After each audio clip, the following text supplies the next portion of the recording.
And we're back, and this time I'm going to show you how to create a basic bar graph in Adobe Illustrator.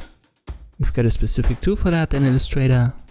You will find that under the graphs. Just right click, then left click, and you can have a specific width and height, or you can just drag it on your canvas and the spreadsheet will open. It looks a little bit like Excel, and you can import Excel data here.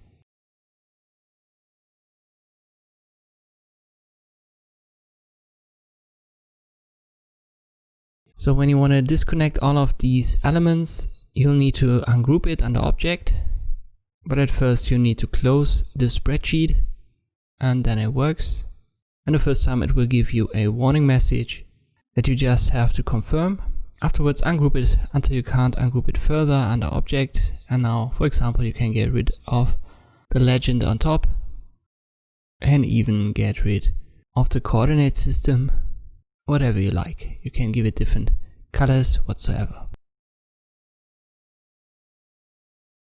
But you also have the chance to adjust it further with the bar graph menu. Just double click on the graph tool, and there you can adjust the style, the value axis, and you've got options for bar width and the cluster width. So I want to have a drop shadow, for example, and only have the legend appear at the bottom. Press OK, and then I drag a new one on my canvas. I'll type in some random values.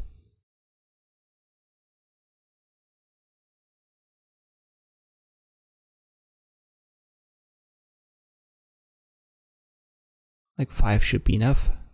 I'll close the spreadsheet, then I'll ungroup it. Once again the warning message pops up. Just confirm.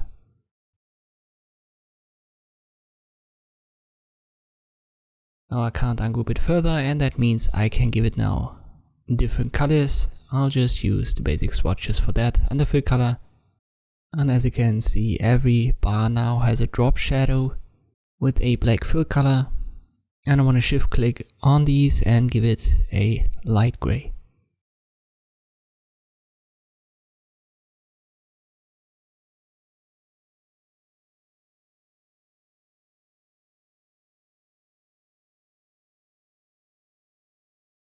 And now you can select it all, group it, and when we resize it, hold Shift and Alt to keep the proportions.